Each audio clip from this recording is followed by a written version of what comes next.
jelas dari mana akarnya.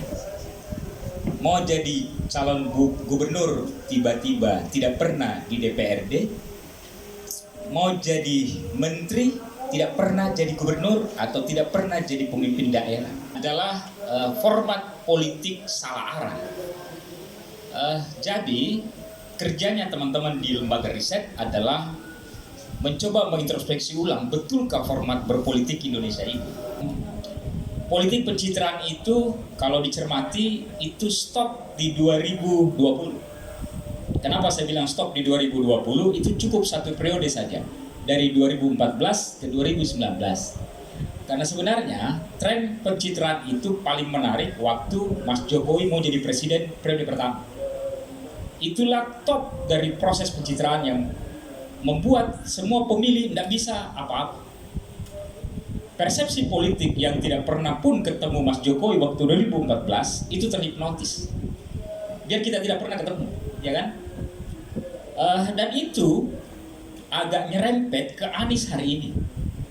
Biar orang tidak ketemu Anies, dia seolah-olah mau pilih Anies, tapi belum tentu pilih Anies.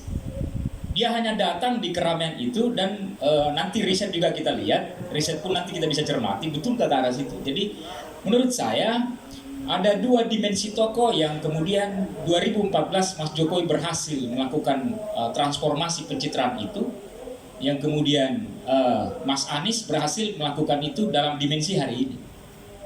Walaupun pada konteksnya orang berdebat pikiran tentang tadi Mas Ganjar atau Anies, atau Mas Ganjar atau Prabowo, gitu kan? Saya tidak mau mengkalkulasi siapa yang menang, siapa yang kalah di sini karena belum porsinya. Kecuali nanti arsip buka itu data setelah ada capres yang sebenarnya. Ini kan belum ada capres ini. Jadi sorry Nas, semua juga media dan teman-teman politisi jangan bilang capres. Hapus semua itu baliho itu. Itu bakal calon presiden. Itu pun belum pantas dibilang bakal calon karena belum jelas koalisinya yang mana. Kemarin umpamanya deklarasi Nasdem Anies. Itu bukan capres. Bakal capres versi Nasdem.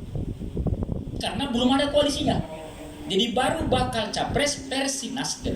Karena belum cukup 20%. PDIP belum ada capresnya. Walaupun cukup mengusung calon. KIB cukup 20%, tapi tidak ada bakal capresnya. Orang bilang Gerindra PKB cukup, tapi juga bakal capresnya belum cukup.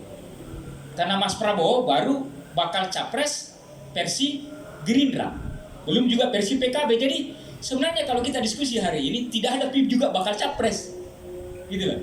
Nah kalau gagasan itu kita mau cek, antara bedanya gagasan dengan pencitraan itu adalah gampang sekali lihatnya. Sebelum dia bicara, lihat apa yang dilakukan sebelumnya.